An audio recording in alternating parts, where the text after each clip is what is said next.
الحمد لله رب العالمين،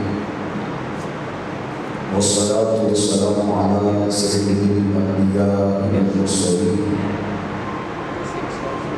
وعلى آله وأصحابه الطيبين الطاهرين. أما بعد، أعوذ بالله من الشيطان الرجيم. بسم الله الرحمن الرحيم. قال الله تبارك وتعالى في كلام المجيد والفرقان الحميد: يا أيها الذين آمنوا هل أدلكم على تجارة تنجيكم من عذاب أليم تؤمنون بالله ورسوله وتجاهدون في سبيل الله بأموالكم وأنفسكم ذلكم خير لكم إن كنتم تعلمون يغفر لكم ذنوبكم ويدخلكم جنات تجري من تحتها الأنهار ومساكن طيبة في جنات عدن ذلك الفوز العظيم. وأخرى تحبونها نصر من الله وفتح قريب وبشر المؤمنين. صدق الله مولانا العظيم. قال الله تبارك وتعالى في شان حبيبه: إن الله وملائكته يصلون على النبي يا أيها الذين آمنوا صلوا عليه وسلموا تسليما. الصلاة والسلام عليك يا سيدي يا رسول الله وعلى آلك وأصحابك يا سيدي يا حبيب الله. الصلاة والسلام عليك يا سيدي يا رحمة للعالمين وعلى آلك وأصحابك يا سيدي يا خاتم النبيين ويا خاتم المعصومين صلی اللہ تعالی علیہ وسلم.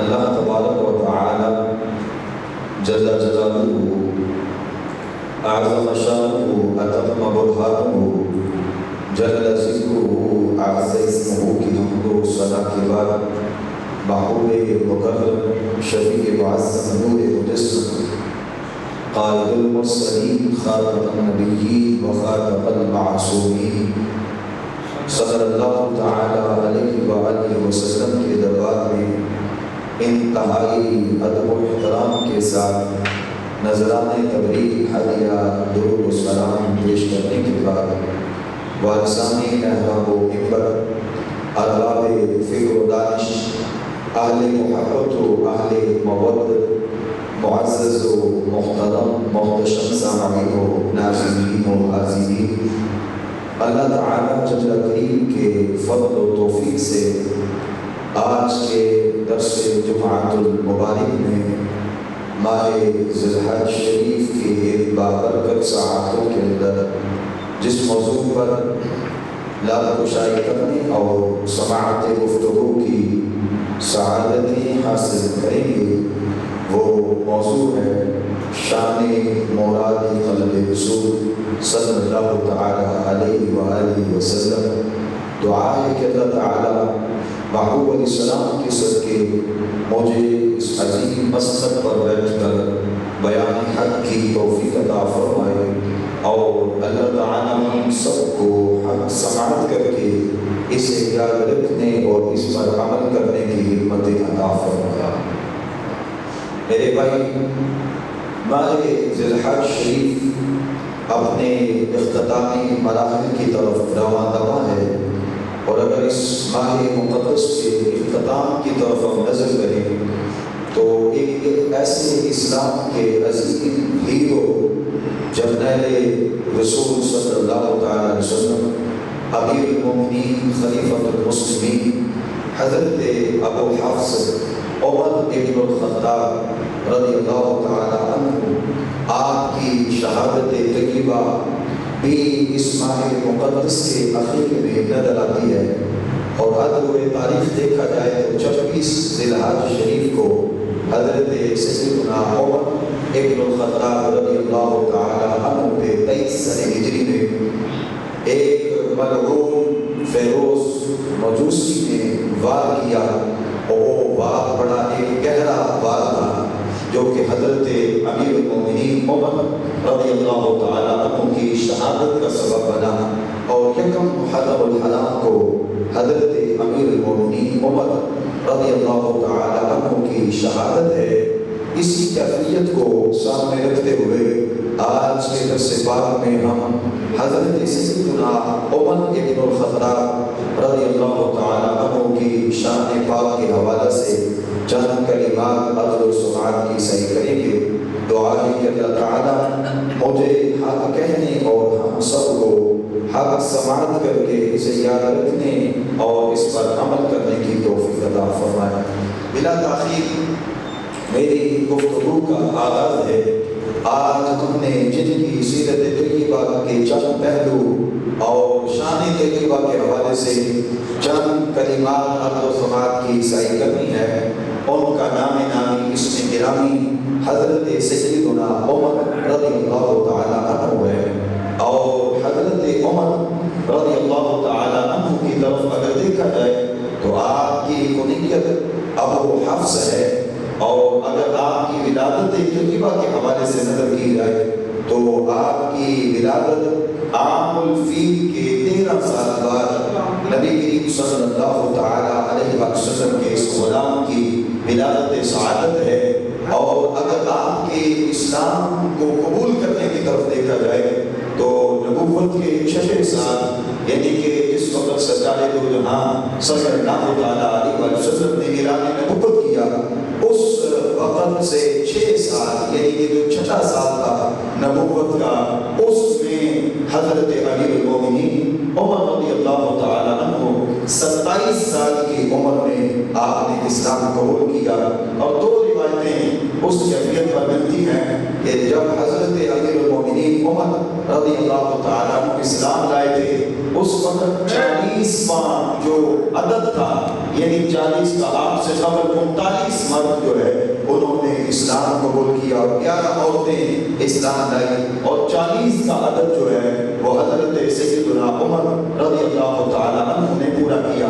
اور ایک روایت ہے کہ 40 مرد اور 11 عورتیں، ایک میں 39 مرد اور 23 عورتیں اس وقت اسلام لائی ہوئی تھی جس وقت حضرت امیر المومنین عمر رضی اللہ تعالی عنہ نے اسلام کو قبول فرمایا۔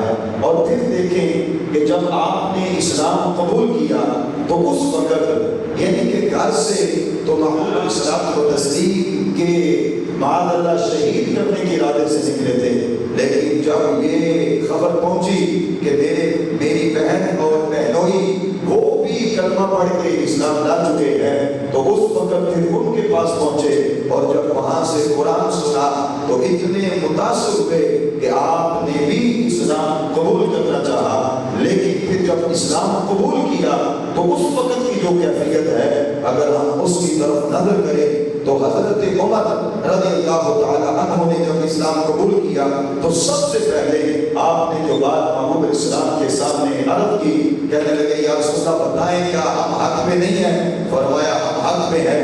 اے اللہ کے محبوب ہمارا دین حق پہ نہیں ہے، یعنی ہمارا دین حق نہیں ہے۔ فرمایا حق ہے۔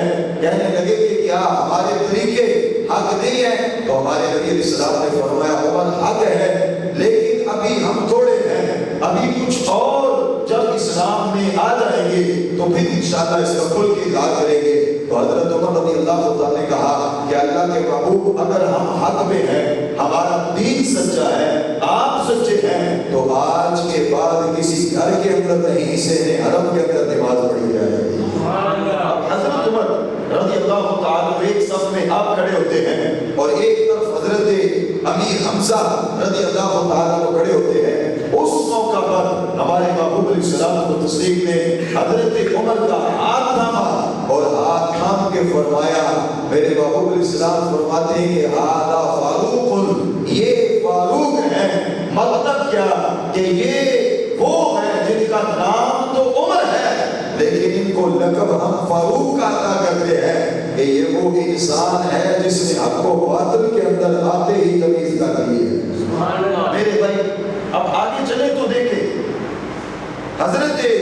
سیدنا عمر امیر المومنین عمر بن الخطاب رضی اللہ تعالیٰ عنہ کی شان پاک کے حوالہ سے اگر ہم نظر کریں تو یہ بات بھی قابل غور ہے کہ جب بھی کوئی اسلام لاتا، جب بھی کوئی اسلام قبول کرتا، یعنی آپ سے قبل جو 39 مرد 11 عورتیں یا 23 عورتیں یا 40 مرد اسلام قبول کر چکے تھے، جس نے بھی کلمہ پڑھا، کوئی بھی ایسا بندہ نہیں تھا کہ جس نے کلمہ پڑھنے کے بعد کفار و مشرکین کے بڑے بڑے سرداروں کے پاس جا کے اپنے اسلام کا اظہار کیا ہو اور ان کے دروازے کھٹکھٹا کے بتایا ہو کہ سنو میں کوئی عام نہیں، میں بھی مصطفیٰ کی غلامی میں آ چکا۔ وہ 39 جو ہیں جب کلمہ پڑھتے تھے تو کلمہ پڑھنے کے بعد وہ خاموش ہو جاتے تھے اور اپنی معاملات کو چھپاتے تھے کہ ابھی اظہار کرنے کا موقع نہیں تھا۔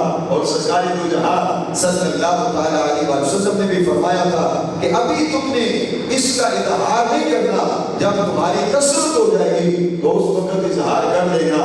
واحد جب پہلے مصطفیٰ صلی اللہ علیہ وسلم ہے حضرت امیر المومنین عمر بن الخطاب رضی اللہ تعالیٰ عنہ کہ جب آپ نے اسلام قبول کیا تو سب سے پہلے جا کے ابو جہل کے دروازے پہ دستک دے کے حضرت عمر نے کہا کہ تو رشتے میں اگرچہ میرا ماموں لگتا ہے لیکن سن لے کہ میں نے بھی مصطفیٰ کی غلامی کو قبول کر دیا۔ اس وقت ابو جہل جیسا متشدد زمانے میں کوئی نہیں تھا تو اس نے بھی اپنا دروازہ بند کرنے کا حکم دیا کہ کہیں عمر مجھے نقصان نہ پہنچا دے۔ اور دیگر جو کفار کے بڑے بڑے لیڈر اور بڑے بڑے سردار تھے ان کے بھی گھروں کے دروازوں پر جا کے جس نے اپنے اسلام کا اظہار کیا اس انسان کو حضرت عمر بن الخطاب کہا جاتا ہے۔ اب آگے دیکھیں کہ جب اللہ نے محبوب علیہ السلام کو ہجرت کا حکم دیا تو ہجرت جس نے بھی کی مخفی طور پر نکلے، کیونکہ کفار کا زور تھا اور رات کی طریقے میں نکلتے یا بغیر بتائے نکلتے، چپ کر کے جو بھی نکلتا مکہ پاک سے مدینہ طیبہ کی طرف وہ خاموشی سے نکلتا۔ لیکن جب حضرت عمر ہجرت کرنے لگے تو تاریخ الخلفاء کے اندر امام جلال الدین سیوطی رحمۃ اللہ تعالی علیہ آپ اس بات کو لکھتے ہیں، آپ فرماتے ہیں کہ حضرت علی المرتضیٰ شیخ خدا رضی اللہ تعالیٰ عنہ نے اس بات کو بیان کیا۔ آپ فرماتے ہیں کہ مصطفیٰ کے غلاموں میں جس نے اعلان کر کے ہجرت کی اس بندے کو حضرت عمر رضی اللہ تعالیٰ عنہ کہا جاتا ہے کہ جو اعلان کر کے ہجرت کے لیے نکلے اور مدینہ طیبہ کی طرف نکلے۔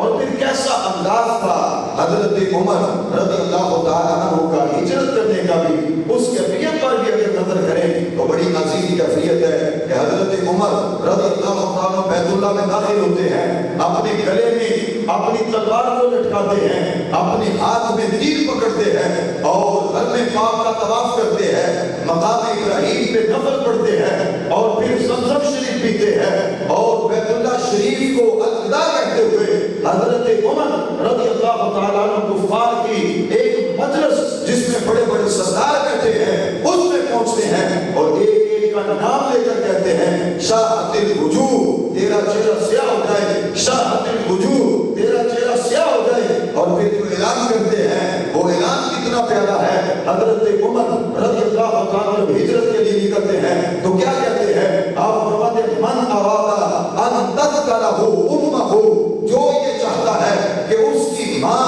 اپنی اولاد سے محروم ہو جائے، وَيَتَمَ وَلَدُهُ، اور جو یہ چاہتا ہے کہ اس کے بچے یتیم ہو جائے، وَتُحْمِلَ زَوْجَتَهُ، اور اس کی بیوی بیوہ ہو جائے، فَيَلْقِيَ وَرَاءَ هَذَا الْوَادِ، تو وہ میرے پیچھے اس وادی میں آ جائے۔ عمر چل رہا ہے، اگر کسی میں ہمت ہے تو اس کو روک لے۔ جو بھی عمر کو روکے گا وہ اپنی گردن کو اپنے تن سے جدا پائے گا، وہ اپنی بیوی کو بیوہ کروا لے گا، وہ اپنے بچوں کو یتیم چھوڑے گا، وہ اپنے پیچھے کوئی بھی نہیں چھوڑے گا۔ فرمایا جس نے عمر کا راستہ روکا عمر ہر دیوار کو گرا کے بتائے گا کہ عمر کوئی عام نہیں، عمر جو ہے حق کے لیے مدینہ طیبہ جا رہا ہے۔ کسی کی بھی ہمت نہیں ہوئی تھی حضرت عمر رضی اللہ عنہ کو روکنے کی۔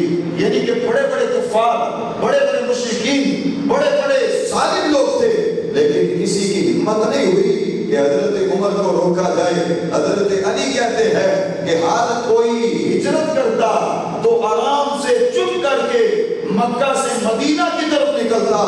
اگر کسی نے ہجرت اعلان کے ساتھ کی ہے اور واضح کر کے مکہ سے مدینہ گیا, طواف کعبہ کر کے مکہ سے مدینہ گیا اور مقام ابراہیم پہ نفل پڑھ کے کفار و مشرکین کو اطلاع دے کر اگر کوئی غلام رسول صلی اللہ علیہ وسلم مکہ سے مدینہ گیا تو اسے حضرت عمر رضی اللہ تعالیٰ کو کہا جائے. اب اللہ 28ویں پارے میں سورہ صف کی آیت نمبر 10 تا 13 ایسے لوگوں کی عظمت کو بیان کرتا ہے, اور یقیناً اس کی اگر ہم آیت نمبر 13 کی طرف نظر کریں تو اس میں جو اللہ نے مسلمانوں کو بشارت دی, مفسرین کہتے ہیں وہ بشارت بھی حضرت عمر کی اسلام لانے کی عطا فرمائی ہے. اللہ کیا فرماتا ہے؟ فرمایا یا ایھا الذین آمنوا, کیا کہا؟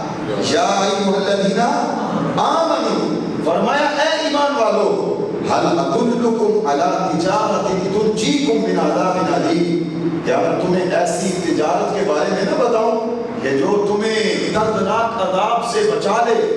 تو اللہ کے محبوب کے غلاموں نے کہا یا رسول اللہ ضرور اللہ سے کہیں کہ رب ہمیں بتائے وہ کون سی تجارت ہے جو ہمیں دردناک عذاب سے محفوظ رکھے.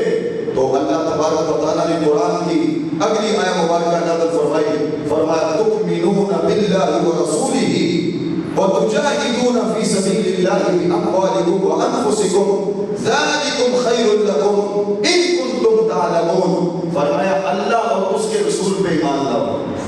کیا کرو؟ اللہ اور اس کے رسول پر ایمان لاؤ. وتجاہدون فی سبیل اللہ, اور اللہ کے راستے میں جہاد کرو, اپنے مال کے ساتھ بھی اپنی جانوں کے ساتھ بھی. ذالکم خیر لکم, یہ تمہارے لیے بہتر ہے.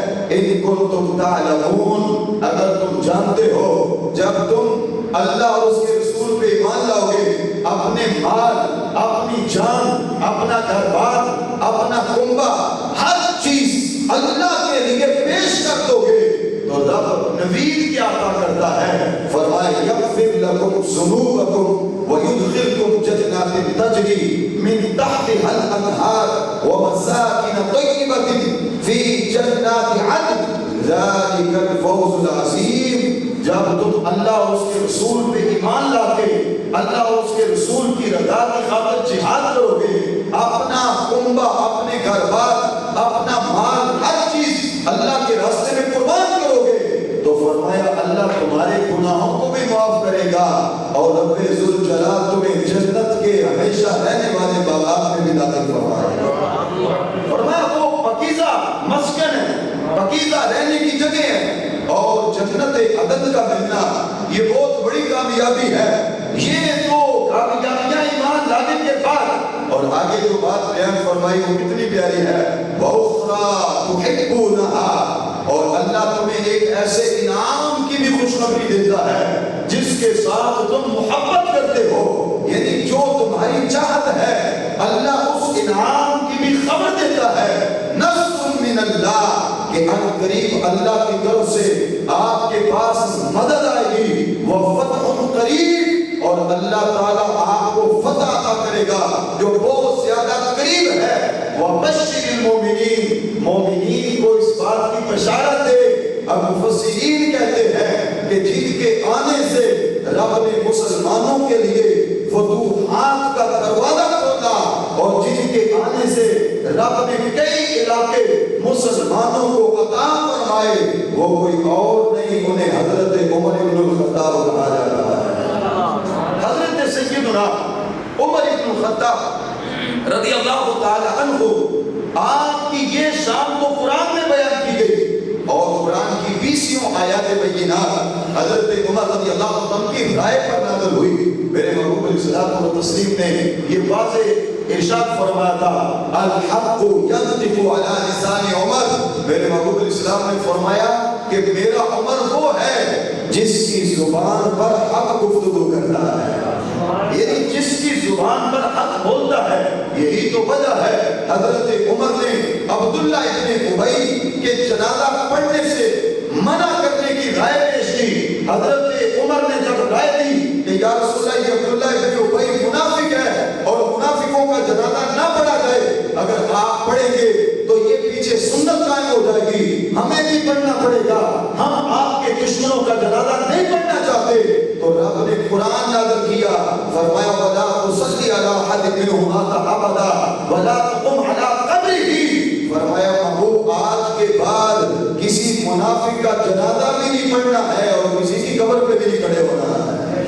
حضرت عمر کی رائے پہ رب نے قرآن نازل کیا، اور جب حضرت عمر نے یہ رائے عرض کی محبوب الاسلام کے دربار میں کہ یا رسول اللہ اگر آپ اجازت دیں اللہ سے پوچھیں ہم مقام ابراہیم کو جائے مصلی نہ بنائیں، یعنی کہ اس کے سامنے ہم دوگانہ نہ ادا کیا کریں اور اس پر ہم 2 رکعت نفل نہ پڑھا کریں، تو محبوب الاسلام بھی خاموش تھے کہ رب نے قرآن بھیجا، اللہ نے فرمایا عمر جو کہتے ہیں اس پہ عمل کیا جائے، وَاتَّخِذُوا مِن مَقَامِ إِبْرَاهِيمَ مُصَلًّى۔ یہ عمر کی رائے نہیں بلکہ رب کی بھی یہی رائے ہے کہ مقام ابراہیم کو جائے مصلی بنایا جائے۔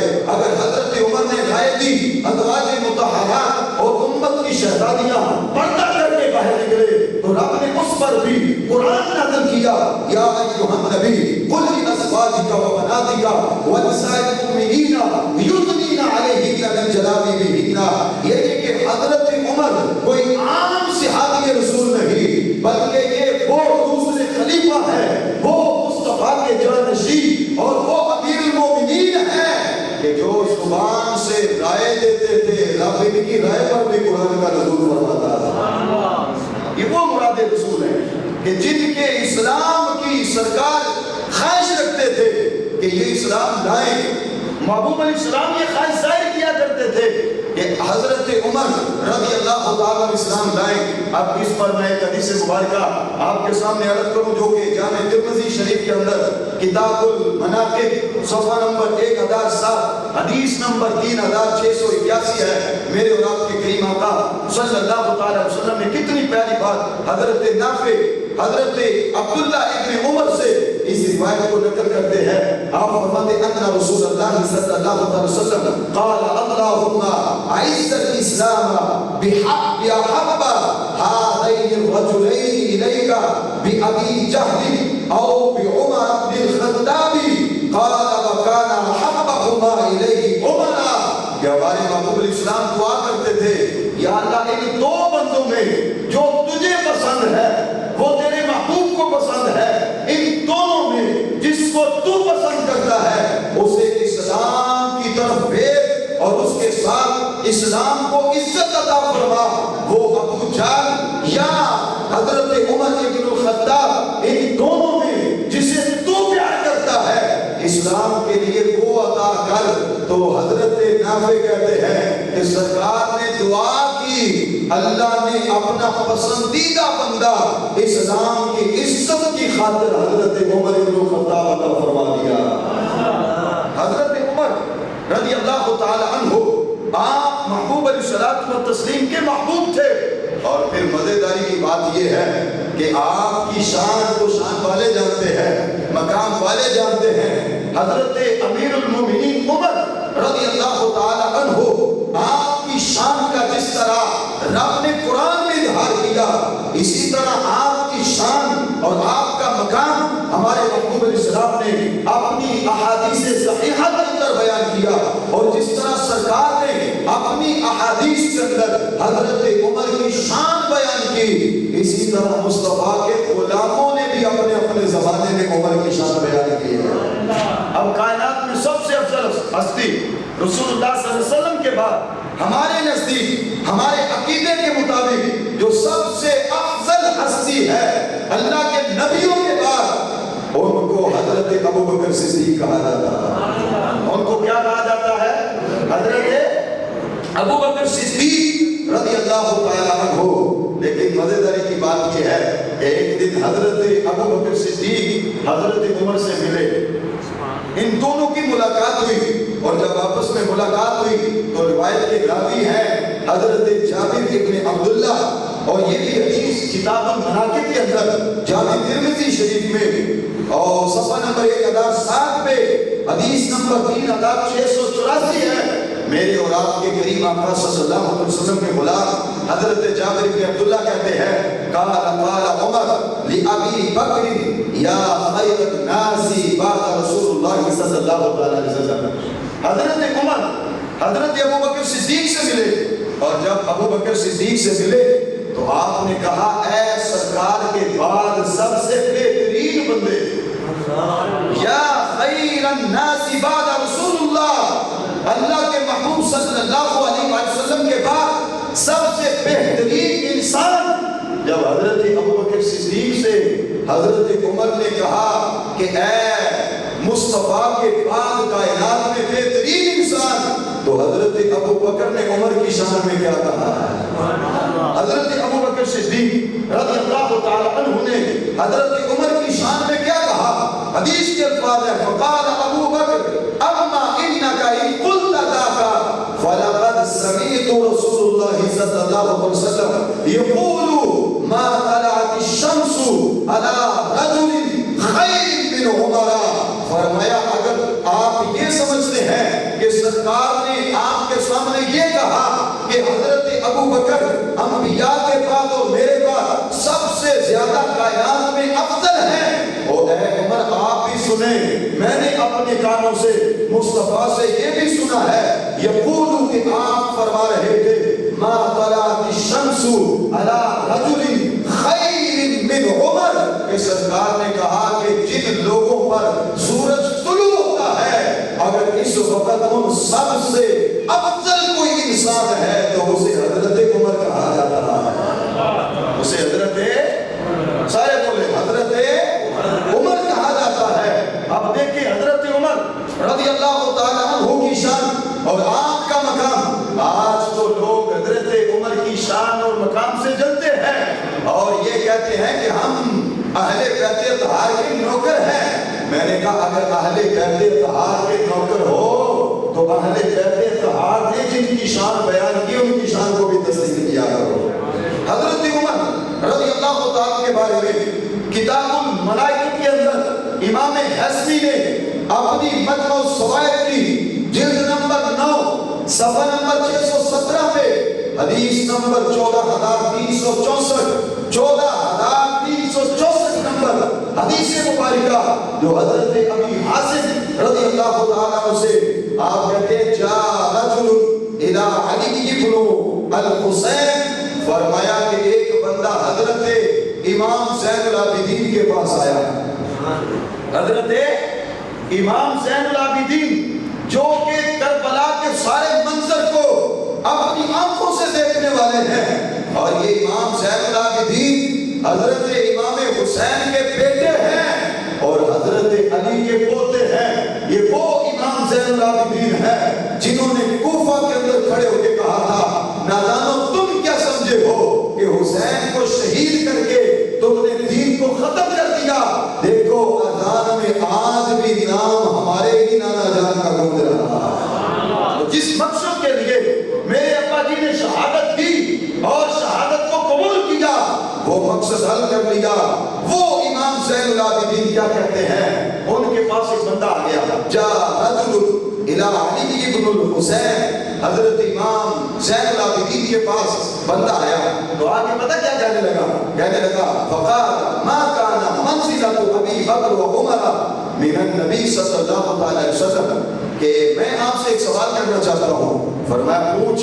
کہنے لگا کہ مجھے یہ بتائیں کہ حضرت ابو بکر اور عمر کا نبی اسلام کے دربار میں کیا مقام ہے، یعنی شان کے اعتبار سے ان کی منظر، ان کا قرب، ان کو سرکار کتنا پسند کرتے ہیں اور ان کو کتنا قرب نصیب ہے اور یہ کیا مقام رکھتے ہیں. تو حضرت امام زین العابدین اس وقت مسجد شریف میں تھے اور آپ نے سرکار کے روضہ کی طرف اشارہ کر کے کیا ارشاد فرمایا، فرمایا قال کمنزلتہ مع الساعہ، فرمایا اگر ان کی شان سرکار کے دربار میں دیکھنی ہے تو آج دیکھ لے جس طرح رب نے دنیا میں بھی انہیں سرکار کی سنگت عطا فرمائی. جس طرح آج قبر میں مصطفیٰ کے قریب ہیں اور مصطفیٰ جان محمد صلی اللہ علیہ وسلم کے روضہ اقدس میں ہے، جس طرح آج ان سرکار کا قرب حاصل ہے۔ فرمایا اسی طریقے سے رب نے عمر اور ابو بکر کو دنیا میں بھی مصطفیٰ کا قرب عطا فرمایا۔ اور پھر آگے دیکھیں صحیح بخاری شریف میں، صحیح بخاری شریف کے اندر یہ حدیث مبارکہ بھی موجود ہے، اور صحیح بخاری میں فتح الباری میں یہ بات بالکل واضح عیاں موجود ہے۔ اور اس بات کو شارحین نے بڑی بڑی شرح بھی کی ہے، شروحات بھی پیش کی، اور یہ روایت کے راوی حضرت عبداللہ بن مسعود رضی اللہ تعالیٰ عنہ ہیں۔ حضرت عبداللہ بن مسعود کیا کہتے ہیں؟ آپ فرماتے ہیں ما زلنا عزت منذ اسلم عمر۔ حضرت عبداللہ بن عمر نے کہا، آپ فرماتے ہیں کہ لوگوں سنو، جب سے حضرت عمر رضی اللہ تعالیٰ عنہ اسلام لے کر آئے ہیں، اور جب سے حضرت عمر نے اسلام قبول کیا ہے، اس وقت سے لے کر آج تک اللہ تعالیٰ مسلمانوں کو مسلسل فتوحات عطا فرما رہا ہے کہ عمر کے آنے سے اسلام کو تقویت مل رہی ہے۔ بلکہ ایک حدیث میں تو یہ بھی ہے کہ عمر اسلام کے لیے ایسے ہے جس طرح ایک قلعہ ہوتا ہے، اور قلعے میں اسلام داخل ہو گیا، پھر باہر نہیں نکل سکا، اور جب عمر کی شہادت ہوئی تو فرمایا اس قلعے میں کراڑ پڑ گئی، اب اسلام باہر نکلا اور دوبارہ اس قلعے میں نہیں آ سکا۔ مطلب کیا تھا کہ عمر زمانے کے اندر اس ہستی کا نام ہے جو جس سمت بھی اٹھتا ہے اسلام کے سکے بٹھا دیتا ہے، جس سمت جاتا ہے اسلام نافذ کرتا ہے، جس طرف جاتا ہے اسلام کی بات کرتا ہے، اور جہاں بھی ہو اسلام کے غلبے کی بات کرتا ہے۔ اب میں آپ کے سامنے اسی عمر رضی اللہ تعالیٰ کی اگر یہ بات بھی رکھوں تو ہمارے لیے فائدے سے خالی نہیں، اور یہ روایت جو ہے مسند حنبل شریف کے اندر امام احمد بن حنبل مسند خلفاء الراشدین صفحہ نمبر 129 جلد نمبر اول حدیث نمبر 118 آپ رقم کرتے ہیں۔ آپ فرماتے ہیں کہ حضرت عبداللہ ابن عمر ابن العاص رضی اللہ تعالی عنہ سے ہے کہ حضرت عمر ابن الخطاب رضی اللہ عنہ سے کسی نے پوچھا کہ حضور جب ہم نماز فجر اور نماز عصر پڑھیں تو کیا اس کے بعد اور کوئی نماز پڑھ سکتے ہیں؟ یعنی فوراً ہم کوئی نماز ادا کر سکتے ہیں؟ جب فجر کی نماز پڑھے اور عصر کی نماز پڑھے تو اس پر آپ کا کیا حکم ہے؟ تو حضرت عمر رضی اللہ عنہ نے کیا فرمایا؟ ان عبداللہ ابن عمر ابن العاص ان عمر ابن الخطاب ان رسول اللہ صلی اللہ علیہ وسلم، حضرت عمر نے کہا ان رسول اللہ صلی اللہ علیہ وسلم، بے شک رسول اللہ صلی اللہ علیہ وسلم نے یہ فرمایا لا صلاة بعد صلاة الصبح الى طلوع الشمس۔ فرمایا کہ میں نے سرکار سے یہ سنا کہ محبوب علیہ السلام نے فرمایا کہ جب تم فجر کی نماز پڑھو تو طلوع شمس یعنی سورج کے نکلنے تک کوئی نماز نہیں ہے، ولا بعد العصر حتى تغيب الشمس، اور عصر کے بعد جب تم عصر کی نماز پڑھ لو تو مغرب تک کوئی نماز نہیں ہے یہاں تک کہ سورج غروب ہو جائے۔ فرمایا یہ وہ کام ہے جو رسول اللہ بھی کرتے ہیں اور عمر ابن الخطاب بھی کر رہا ہے۔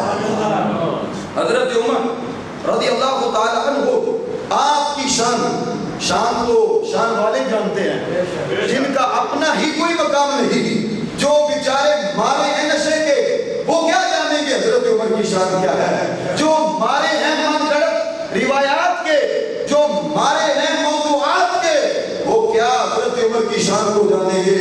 حضرت عمر کی شان پوچھنی ہے تو مصطفیٰ کے غلاموں سے سرکار کے غلام تجھے بتائیں گے حضرت عمر کی شان کیا ہے۔ اور اس پر میں مصنف ابن ابی شیبہ سے ایک روایت جو جلد نمبر 9 کتاب الفضائل صفحہ نمبر 475 حدیث نمبر 32,652 حدیث نمبر 32,652 ہے، اور اس روایت کے راوی حضرت عبداللہ بن مسعود ہیں، اور اس کی سند میں حضرت علی المرتضیٰ ہے، اس کی سند میں حضرت علی المرتضیٰ ہیں، اور اس روایت کو بیان کرنے والے حضرت عبداللہ بن مسعود ہیں۔ اور عبداللہ بن مسعود کی کیفیت کیا تھی؟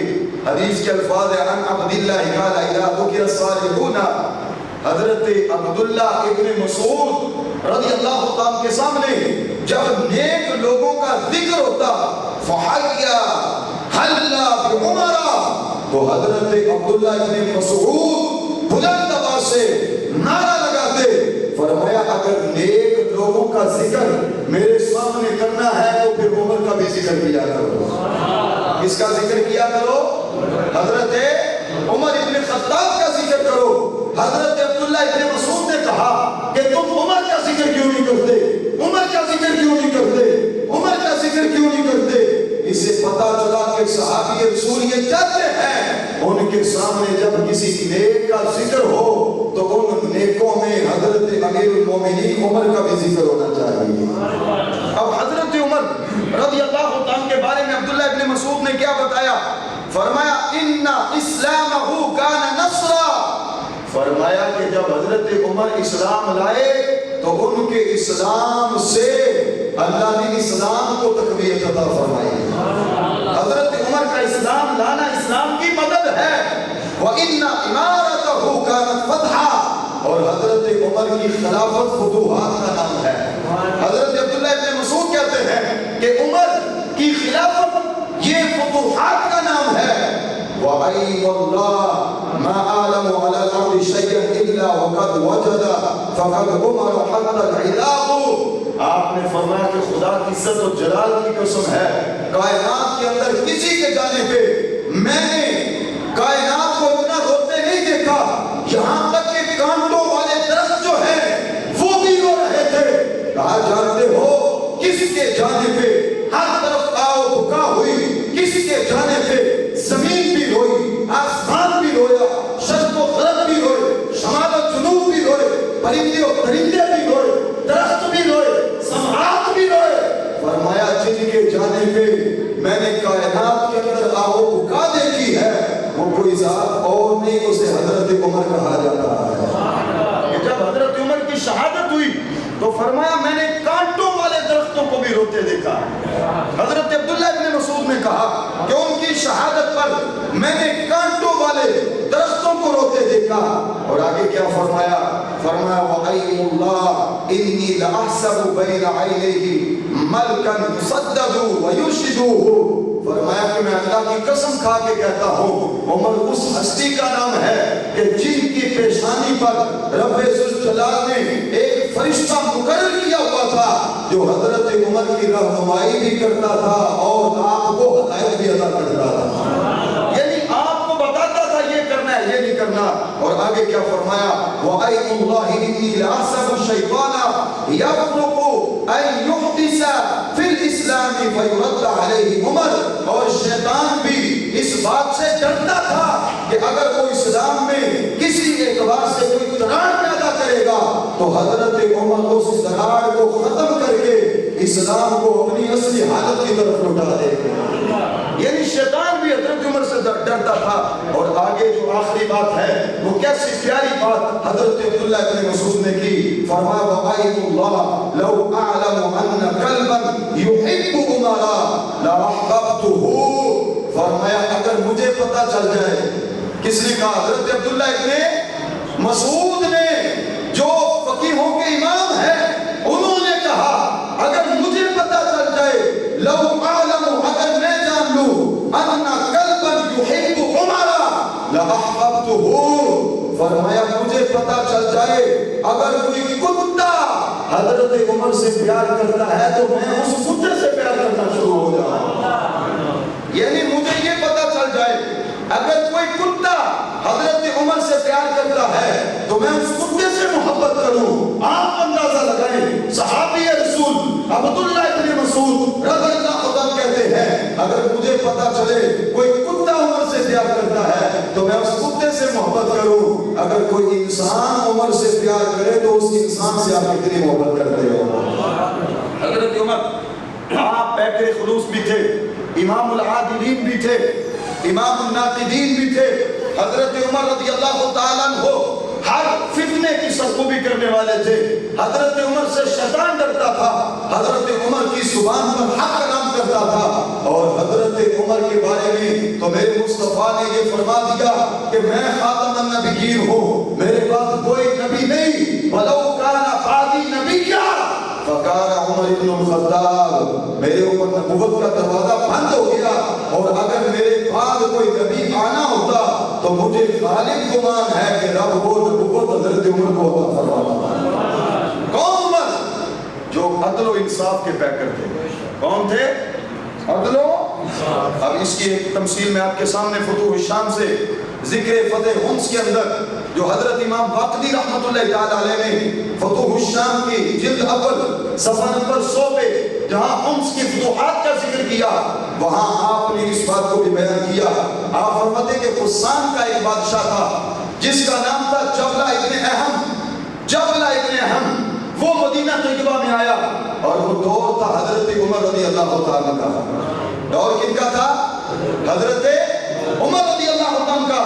وہ اپنے وزراء کو اپنے مشیروں کو ساتھ لے کر آیا اور آ کے اس نے کہا کہ مجھے اسلام کے بارے میں خبر دے. حضرت عمر رضی اللہ عنہ نے اسے اسلام کے بارے میں خبر دی اور جب وہ اسلام سے متاثر ہوا تو اس نے اسلام کو قبول کر لیا. جبلہ ابن اہم نے اسلام کو قبول کر لیا اور جب اسلام کو قبول کیا تو اس کے بعد اس کی کیفیت کیا تھی؟ حضرت عمر رضی اللہ عنہ حج کے لیے نکل رہے تھے. احرام کی تیاریاں ہو رہی تھی. حضرت کعبہ کی طرف نکل رہے تھے اور حضرت عمر رضی اللہ عنہ کے ساتھ آپ کے صحابی نکل رہے تھے. کچھ غرباء فقراء آپ کے ساتھ لوگ بھی نکل رہے تھے. لیکن جب نکلنے لگے تو آپ نے جبلہ کو بھی دعوت دی. فرمانے لگے کہ تو اسلام تو لے آیا ہے, ہم تجھے حج کی بھی دعوت دیتے ہیں, چل ہمارے ساتھ حج کے لیے. اب مختصر بات کر رہا ہوں کہ جب وہ جبلہ حضرت عمر کے ساتھ حج کے لیے نکلا تو اس کے حوالی بھی ساتھ تھے. وہ غسان کا بادشاہ تھا اور اپنے اندر بڑی طاقت اور بڑی پاور سمجھتا تھا, لیکن اسے کیا خبر تھی کہ جس کے ساتھ جا رہا ہو اسے بھی عمر ابن الخطاب کہا جاتا ہے. سمجھ گئے کہ نہیں؟ اب وہ جبلہ جو ہے وہ طواف کر رہا تھا تو اس کے کندھے کے اوپر ایک چادر تھی. اچانک اس کی چادر کا ایک پلو زمین پر پڑا اور جب زمین پہ پڑا تو ایک غریب دیہاتی صحابی تھے, ان کا قدم اس کے پلو پہ آ گیا اور جب اس کے پلو پہ آیا تو اس نے کیا کیا؟ اس نے انہیں قریب کیا تو انہیں کہنے لگا کہ تم نے میری عزت کو اتار دیا. یہ نہیں کہ چادر نیچے جب گری, تمہیں نہیں پتا میں غسان کا بادشاہ ہوں اور میرے ساتھ اتنے وزراء ہیں, میرے ساتھ اتنے لوگ ہیں اور میں یہ مقام رکھتا ہوں اور تم ایک غریب آدمی میری چادر پہ پاؤں رکھ کے اس کو اتار دیتے ہو. آپ غریب جو صحابی تھے کہنے لگے کہ نہیں میں نے جان بوجھ کے نہیں اتارا, ویسے میرا اچانک قدم آ گیا طواف کرتے ہوئے اور اس طرح اتر گئی چادر تیری, ویسے میرا کوئی ایسا ذہن نہیں تھا کہ تیری عزت کے اندر فرق آئے, تو لہذا میں نے جان بوجھ کے اس چادر کو نہیں اتارا. اور جب آپ نے یہ کہا تو اس نے کیا کیا؟ اس نے اس غریب دیہاتی صحابی کو تھپڑ مار دیا اور ان کی ناک بھی زخمی ہو گئی, ان کے دانت بھی ٹوٹ گئے اور جب دانت ٹوٹے تو وہ روتے ہوئے حضرت عمر کے دربار میں آئے اور جب حضرت عمر کے دربار میں آئے تو حضرت عمر نے جبلہ کو طلب کیا اور جب جبلہ کو طلب کیا تو حضرت عمر کہنے لگے کہ کیا تم اس بات کا اقرار کرتے ہو کہ تم نے اسے تھپڑ مارا ہے, ان کے دانت توڑے ہیں, ان کی ناک کو زخمی کیا ہے؟ تو وہ جبلہ کہنے لگا جی میں اقرار کرتا ہوں. آپ نے فرمایا پھر دو چیزیں ہیں, یا تو اس سے معافی مانگ یا قصاص کے لیے تیار ہو جا. وہ کہنے لگا آپ کو پتا نہیں کہ میں غسان کا بادشاہ ہوں؟ تو حضرت عمر نے گل جھٹلانے کے لیے کہا, فرمایا خبردار, تو بادشاہ ہوگا تو غسان کا ہوگا. اب تو اسلام میں ہے اور اسلام میں کوئی اونچ نیچ نہیں ہے, اسلام سب کو برابر کے حقوق دینے والا ہے. حضرت عمر رضی اللہ عنہ نے فیصلہ کیا, کہنے لگا میں بادشاہ. فرمایا تو وہاں کا بادشاہ, وہاں سارے ایک جیسے ہیں. اسلام میں سارے ایک جیسے ہیں, نماز میں سب برابر ہیں, قبر میں پہنچتے ہو تو سب برابر ہیں, جب بندہ فوت ہوتا ہے کفن ایک جیسا ہے, تدفین کی جگہ ایک جیسی ہے, چار پہیوں پھٹا ایک جیسا ہے, ہر میں کعبہ میں ایک جیسے ہیں اور مسجد میں ایک جیسے ہیں. پھر یہ رنگ و نسل کا اور یہ ذات و پات کا امتیاز کیا, یہ ان کے اندر ان کے منہ پہ مارو جو اس طرح کی باتیں کرتے ہیں کہ میں وڈیرا ہوں, میں فلاں ہوں, میں فلاں ہوں. اللہ کہتا ہے کہ اللہ تبارک و تعالیٰ تمہاری نسلوں کو, تمہارے نسلوں کو نہیں دیکھے گا, اللہ تمہارے اندر صاحب تقویٰ لوگوں کو دیکھے گا. اگر کوئی بڑے اعلیٰ نسب والا ہو, اعمال خراب ہو تو وہ جہنمی ہے, اگر کوئی چھوٹے نسب والا ہو, اعمال اچھی ہو تو رب اسے بھی جنت عطا فرمائے